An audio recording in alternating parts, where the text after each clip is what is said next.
I will now call to the podium a distinguished American, a man who is, in fact, someone who has the right stuff, which includes a doctorate in aeronautics and astronautics from MIT, selection to the NASA Apollo program, selection to a NASA Apollo program moon mission, selection to a NASA Apollo moon mission egress from the capsule on the moon, returning to our world to write several books, found the Institute of Nomadic Sciences, develop a number of scientific exploration initiatives.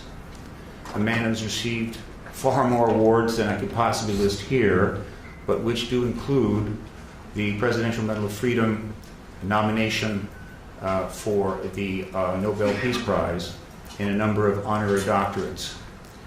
And he has some things to say to you this morning. I would like him to come forward now. Dr. Mitchell.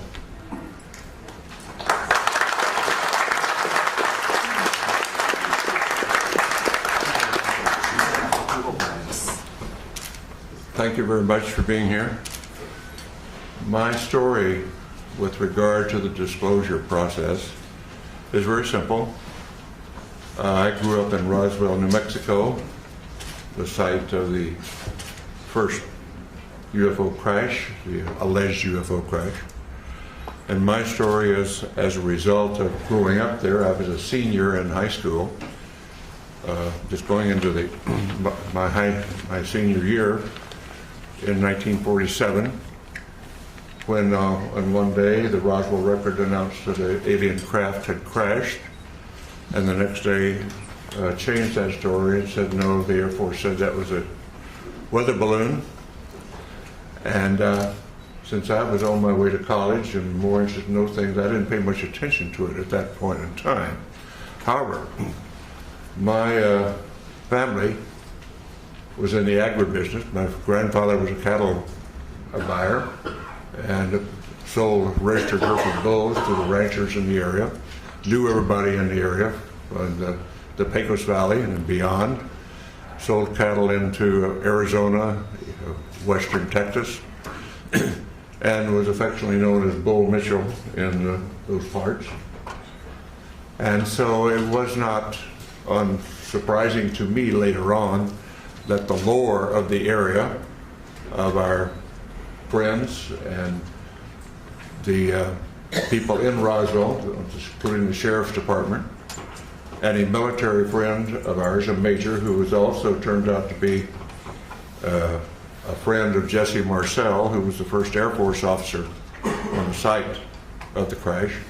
And this Air Force officer was in administration. He was not really involved, but he eventually told me his story, and that's how I became involved. So after my Apollo flight, I did very little. I knew nothing but the lore of the region up until that point. But after my Apollo flight, when I was back in the area and visiting relatives and friends, some of the people in the area who had been involved, what I call the old timers, who were involved in the 1940s, 1947, and subsequent with the Roswell crash, and people like in the sheriff's department who had been to the crash site and were supervising traffic. My friend and friend of our family, the major, who was an office mate of in the administrative function at Walker Air Force Base.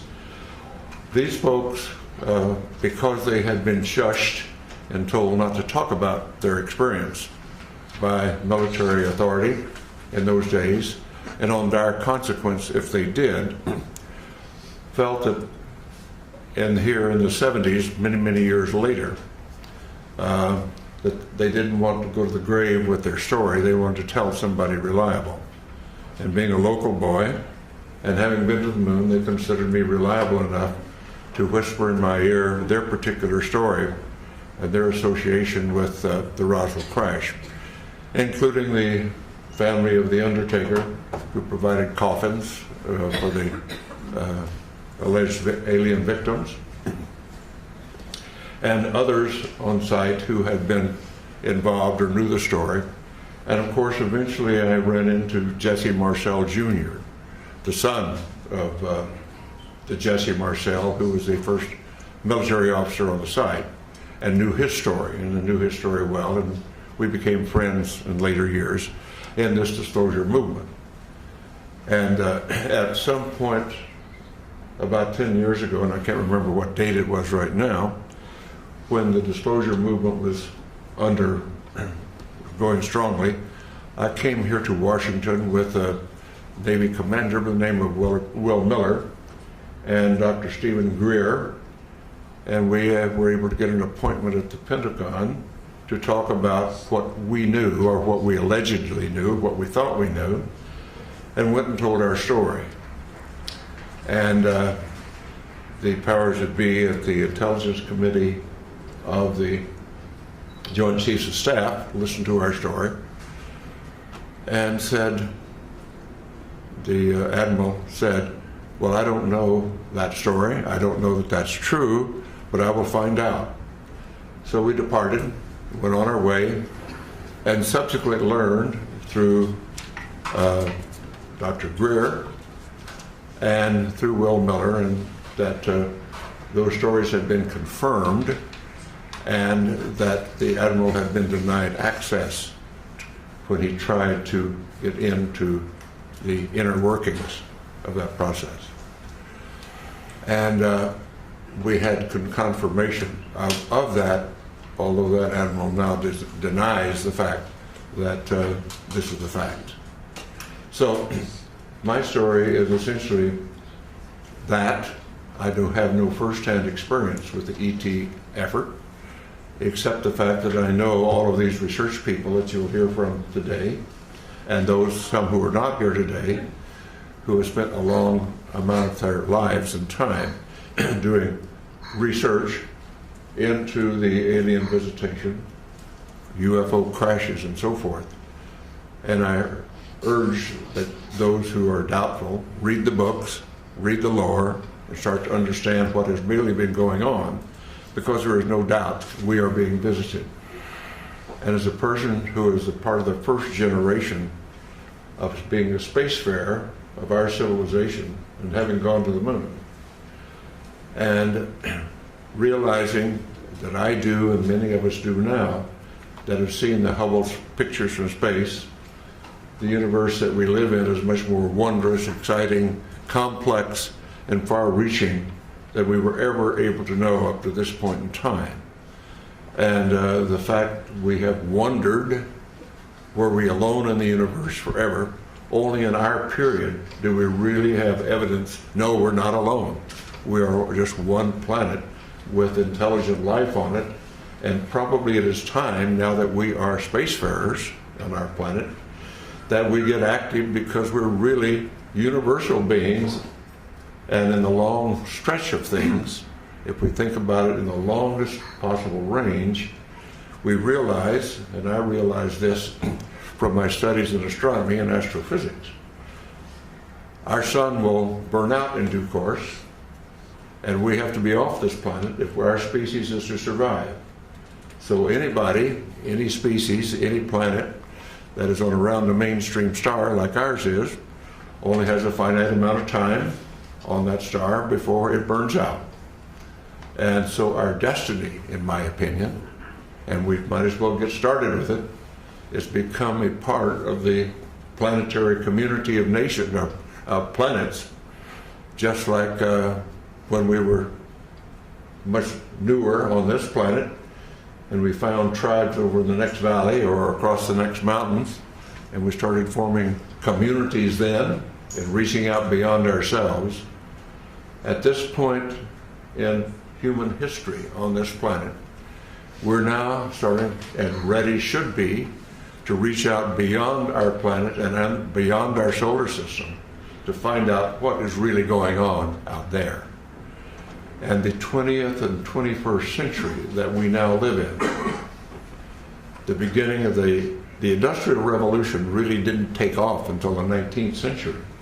And I tell the story to some of my younger audiences, particularly in schools, that my great-grandparents went across from South Georgia to West Texas in a covered wagon at the end of the Civil War in the 1870s. My family, my father's generation, was involved with going off the planet in aircraft. And less than 100 years later, I went to the moon. So some covered wagons to going to the moon in less than 100 years is a history of the development of our civilization in not our lifetime, but a couple of generations. And so it's time to start thinking in those terms.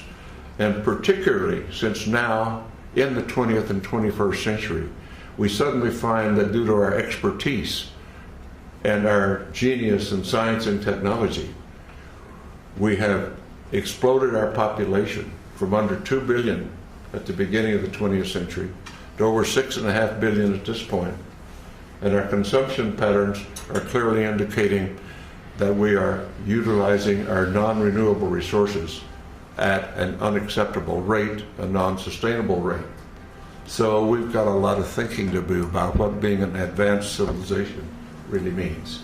But let's put all that aside for a moment, because we're here to talk about disclosure.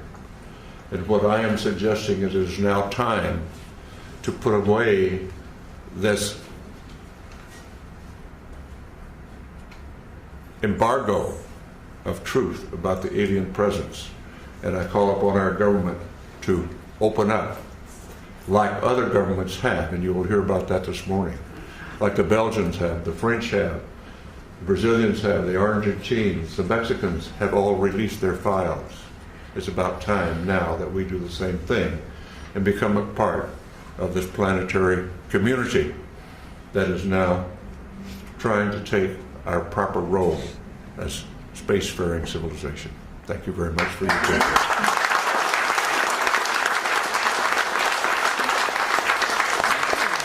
All right, now, would any of the media like to ask either of these gentlemen a question at this point? Any of the reporters? Yeah. Alan? Can you tell us, Dr. Mitchell, exactly what the locals of Roswell told you, if you could remember specifics? On the mic. Yeah.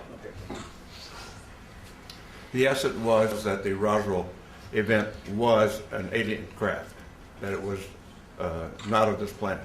That's the essence. What they really told me was their particular, each one had some particular part of it, like a sheriff's deputy was controlling traffic but heard from what the other people what was going on. The family of the undertaker told about the small coffins that were created for the alien bodies. And my Air Force family friend said yes, he had heard the same thing from Major Brazel. Each one of them just told what their portion of the activity was all about. So putting it all together, the sum total was, yes, it was an alien spacecraft. Thank you. Okay. End of the question? Just had another question about Sure. fellow astronauts talking to you about seeing space, UFOs in space.